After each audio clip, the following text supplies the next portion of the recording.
You've all seen the hard-hitting slow-motion crashes and the dummy in the driver's seat absorbing blow after blow. This is the story of one of the great unsung heroes of our time. You can talk to a 3-year-old, you can talk to an 80-year-old, and everybody knows what a crash test dummy is.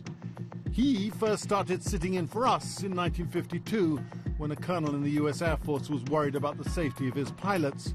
Back in that day, it was actually the testing was done by Colonel Stapp from the Air Force, and he was actually very concerned, ironically, because he said, the Air Force pilots, I'm losing more in car crashes coming to work than I'm losing in our pilots being downed in an aircraft.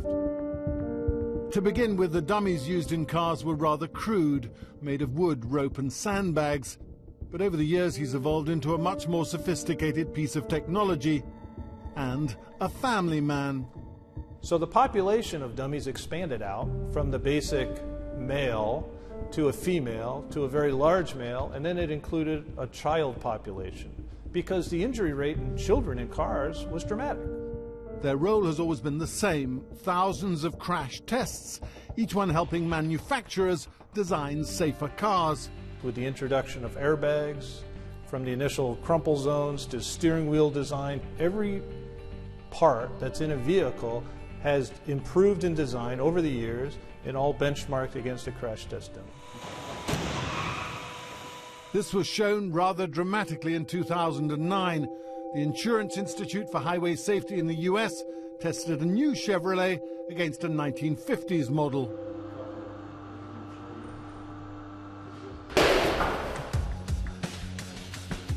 Almost all the dummies in use today are made by the American company Humanetics. Here at their European hub in Germany, the dummies are put through their paces. With each bone-crunching hit, they're being prepared, or rather trained, for future customers. And there's a new addition to the family, 20 years in the making. So this is Thor. What's different about him? It's our most advanced dummy. The neck has not just rubber, it has wires and damping material that simulates the ligaments in the neck.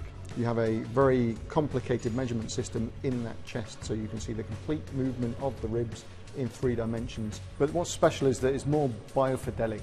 It's more human-like than it's ever been before. And as they become more like us, the inevitable has happened. They're developing dummies that are older and fatter. A couple of the areas that we're seeing is like in obese people as well as in elderly. Both of them have a higher rate of injury or death.